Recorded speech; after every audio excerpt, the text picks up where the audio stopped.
அஸ்ஸலாமு அலைக்கும்.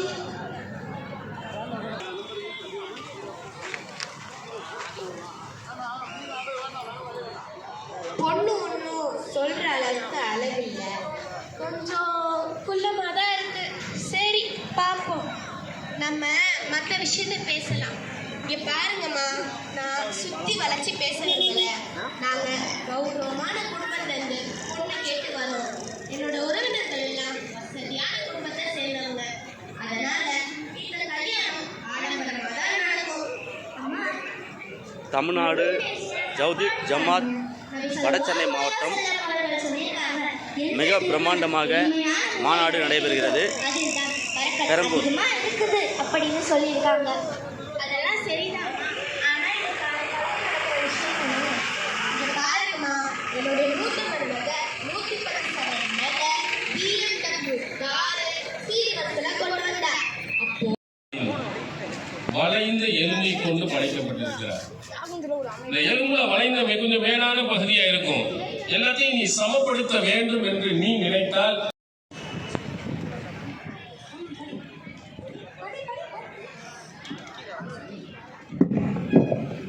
காட்சி 4. வரதட்சணை கொடுமையில் உயிரிழந்த மணமகள் ஐஷாவிற்காக நீதி கேட்டு போராட்டம் நடத்தும் தமிழ்நாடு தௌஹீத் ஜமாத்.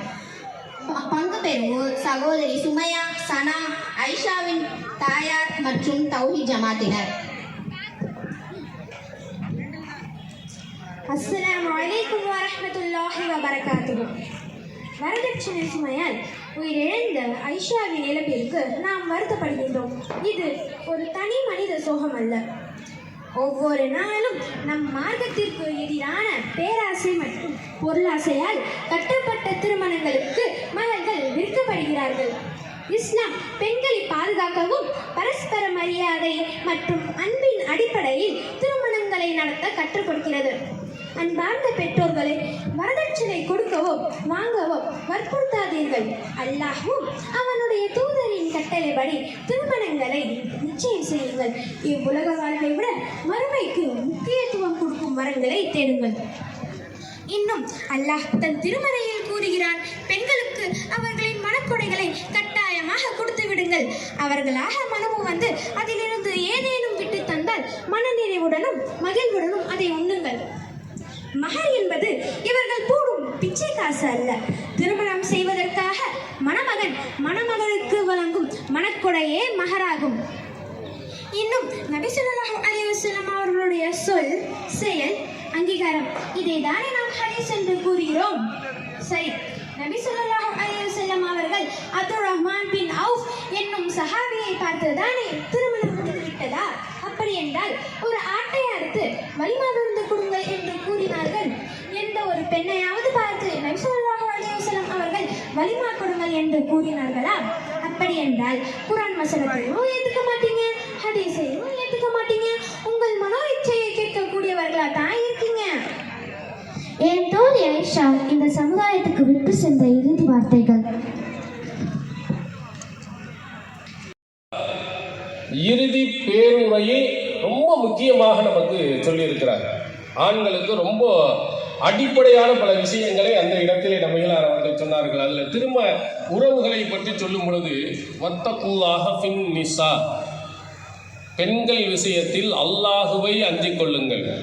இது குறிப்பிட்டது ஆண்களை பார்த்து நபிகளார் சொல்கிறார்கள். பெண்கள் விஷயத்தில் அல்லாஹுவை நீங்கள் அஞ்சிக் கொள்ளுங்கள். அடுத்து நபிகளார் சொல்கிறார்கள், இன்னக்கும் அகத்துமுஹுன்ன பி அமானில்லா, அல்லாஹ்வுடைய அமானிதத்தை கொண்டு அவர்களை கரம் பிடித்துக் கொண்டீர்கள். வஸ்தஹல்தும் ஃபுரூஜஹுன்ன பி கலிமத்தில்லா, அல்லாஹ்வுடைய வார்த்தையை கொண்டு நீங்கள் உறவை ஹலாலாக்கி கொண்டீர்கள்.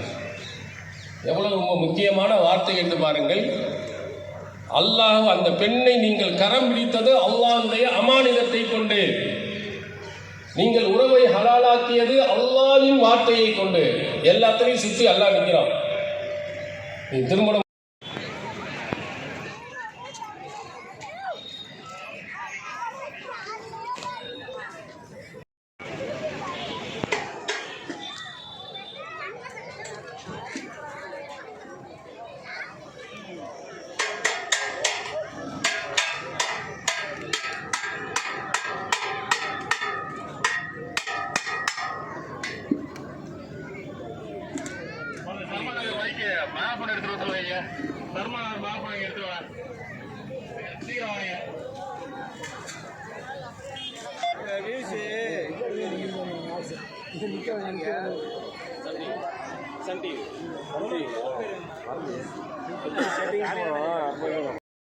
வகியாக அறிவிக்கப்படுகிறதோ அதைத்தான் சொல்லுவார்.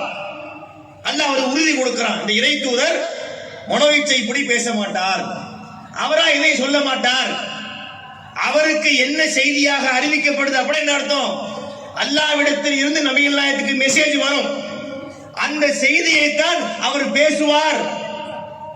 திருமறையிலே இறைவன் சொல்கிறான். இன்னொரு இடத்திலே பார்க்கின்றோம், சூரத்து யூனுஸ் என்ற அத்தியாயத்திலே, அதாவது ரசூலுல்லாஹ்வுடைய காலத்திலே வாழ்ந்த சமுதாய மக்கள், மறுமையை நம்பாத மக்கள் ரசூலுல்லாஹ் பார்த்து என்ன கேட்டாங்க தெரியுமா? யதீபி குர்ஆனின் கைரி ஹாதா, நபியே எங்களுக்கு இந்த குர்ஆன் வேண்டாம், நாங்க இந்த குர்ஆனை ஏத்துக்க மாட்டோம், நீங்க இதற்கு பதிலாக வேறு குர்ஆனை கொண்டு வாருங்கள்.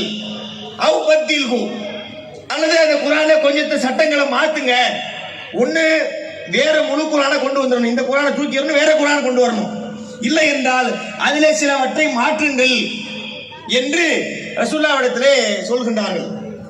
இவர்களுக்கு பதிலடி கொடுக்க சொல்லி அல்லாஹ் ரசூலுல்லாஹ்வுக்கு சொல்லுகிறான், நபியே நீங்க இந்த மக்களுக்கு சொல்லுங்கள், மா யகூனூலி அன் உபத்திலஹு மின் தில்காய் நஃப்ஸி, இதிலே எதையும் சுயமாக மாற்றக்கூடிய அதிகாரம் எனக்கு கிடையாது.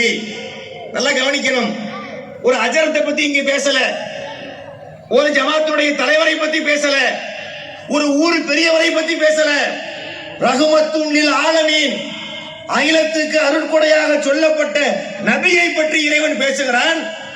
நீங்க போய் சொல்லிருங்க, குர்ஆனை மாத்த சொல்லி அவன் சொல்றான், எனக்கு இதுல எந்த மாற்றத்தையும் செய்யறதுக்கு அதிகாரம் கிடையாது. இன் அத்தபிவு இல்லாமா யூகா இலைய, எனக்கு வகியாக அறிவிக்கப்பட்டதைத்தான் நானே பின்பற்றுகிறேன் என்று சொல்லுங்கள். மதரசாவில் படிக்கின்ற மக்தப் மதரசாவில் படிக்கின்ற பச்சிலம் சிறுவர்களும் இந்த வார்த்தையை அறிந்து வைத்திருக்கிறார்கள், அதன் பொருளை அறிந்து வைத்திருக்கிறார்கள்.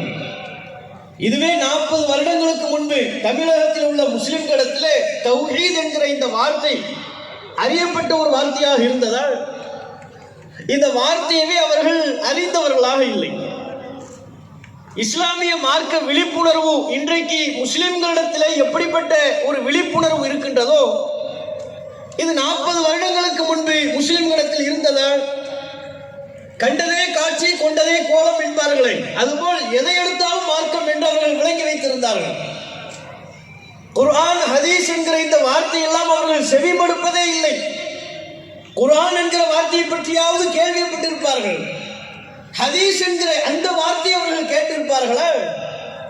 வானியல் அதிசயங்களைப் போல, எப்போதாவது ஏற்படும் கிரகணங்களைப் போல ஏதேனும் ஒரு சந்தர்ப்பத்தில் அவர்கள் கேட்டிருக்கலாமே ஒழிய, இன்றைக்கு அடிக்கடி ஹதீஸ் ஹதீஸ் என்று நாம் கேள்விப்படுவதை போன்ற ஒரு மார்க்க விழிப்புணர்வு அன்றைக்கு இல்லை.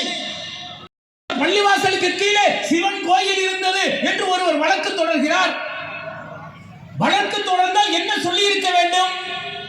நீதியை நிலைநாட்டக்கூடியவர்கள், அரசியல் சாசன சட்டத்தை மதிக்கக்கூடியவர்கள், அந்த சாசன சட்டம் சிறுபான்மையினருக்கு என்ன உரிமையை வழங்கி இருக்கிறது என பார்க்கக்கூடியவர்கள், ஒட்டுமொத்த ஜனநாயக மக்களும் தேர்ந்தெடுத்த நாடாளுமன்ற உறுப்பினர்களால் இயற்றப்பட்ட 1991 வழிபாட்டு சட்டத்தை முன்னிறுத்தி தீர்ப்புகள் வழங்கப்பட்டிருக்க வேண்டுமா இல்லையா? என்ன வழங்கப்பட்டது? இந்த தீர்ப்பிற்கும் ஞானவாவி பள்ளிவாசலை ஆய்வு செய்வதற்கும் எந்த சம்பந்தமும் இல்லை என்று நீதி அரசரால் சொல்லப்பட்ட பிறகு நடந்த நிகழ்வு என்ன தெரியுமா? இந்தியாவில் மட்டும், ஊபியில் மட்டும் சுமார் 8 பள்ளிவாசல்கள் இடிப்பதற்கு இன்றைக்கு பாசிச கும்பல்கள் முயற்சி செய்கிறார்கள். என்ன சொல்றாரு நீதி அரசர்? இந்த 1991 வழிபாட்டு உரிமை சட்டம் இருக்கிறதே, இந்த சட்டம் ஞானவாவி பள்ளிவாசலில் அடியில் தொல்லியல் துறை ஆய்வு செய்வதற்கோ அல்லது நீதித்துறை ஆய்வு செய்வதற்கோ தடை விதிக்கவில்லை என்று ஒரு தீர்ப்பை வழங்குகிறார். ஒவ்வொரு பள்ளிவாசலுக்கும் ஆலயங்கள் இருக்கிறது, கோவில்கள் இருக்கிறது என்று சொல்லி தொடர்ச்சியாக வழக்குகள் வருகிறது. வழக்குகள் மட்டும் 12 வழக்குகள் இன்றைக்கு நிலுவையில் இருக்கிறது. அந்த பள்ளிகளில் தொழுகையின் உரிமையை பறிக்கக்கூடிய வகையில் யாராவது வழக்கு போட்டார்கள் என்று சொன்னால் அந்த பள்ளிவாசலை ஆய்வு செய்வதற்கு தொல்லியல் துறைக்கு இவர்கள் ஆணையிடுகிறார்கள். நீதித்துறையின் மூலம் பள்ளிவாசல் ஆய்வு செய்யப்பட வேண்டும் என்கிறார்கள். வழக்கு தொடர்ந்தவர் எங்களுடைய ஆலயங்களில் எங்கள் பள்ளிவாசல் கீழே ஆலயம் இருக்கிறது, சிலைகள் இருக்கிறது, அதை நாங்கள் பூசிக்க வேண்டும் என்கிறார்கள். உடனே அதற்கு அனுமதி தருகிறார்கள். எங்கே போனது அரசியல் சாசன சட்டம்? எங்கே போனது 1991 வழிபாட்டு உரிமை? அது மதிக்கப்படாமல் சென்று விட்டது. இப்படி அடுக்கடுக்காக இஸ்லாமியுடைய பள்ளிவாசல்களை இடிப்பதற்கு ஒரு கூட்டம் இன்றைக்கு தயாராகிவிட்டது. அரசியல் சாசன சட்டம் இன்றைக்கு குப்பையில் தூக்கி எறியப்பட்டு அவர்களுடைய மனசாட்சிக்கு உட்பட்டு அவர்களுடைய கொள்கையை நிலைநாட்ட பாசிசத்தை விதைப்பதற்கு இன்றைக்கு அவர்கள் தயாராகிவிட்டார்கள் என்று சொன்னால் இஸ்லாமியருடைய உரிமைகள் மெல்ல மெல்ல பறிக்கப்பட்டு வருவதை நீங்கள் பார்ப்பீர்கள். சரி, ஒருபுறம் கோவிலில் பள்ளிவாசல் கீழே ஆலயங்கள் இருந்தது, சிலைகள் இருந்தது என்று ஒரு கூட்டம் அலைகிறது என்று சொன்னால் இன்னொரு கூட்டம் என்ன செய்கிறான் தெரியுமா? 15ஆம் நூற்றாண்டு 16ஆம் நூற்றாண்டில் கட்டப்பட்ட பள்ளிவாசல்கள் இன்றைக்கு போக்குவரத்திற்கு இடையூறாக இருக்கிறது, ஆக்கிரமிப்பில் கட்டப்பட்டு இருக்கிறது என்று அடுக்கடுக்காக பள்ளிவாசல்களை இடித்து தரைமட்டமாக்கக்கூடிய ஒரு பாதகமான நிகழ்வுகள் நடந்து கொண்டிருக்கிறது.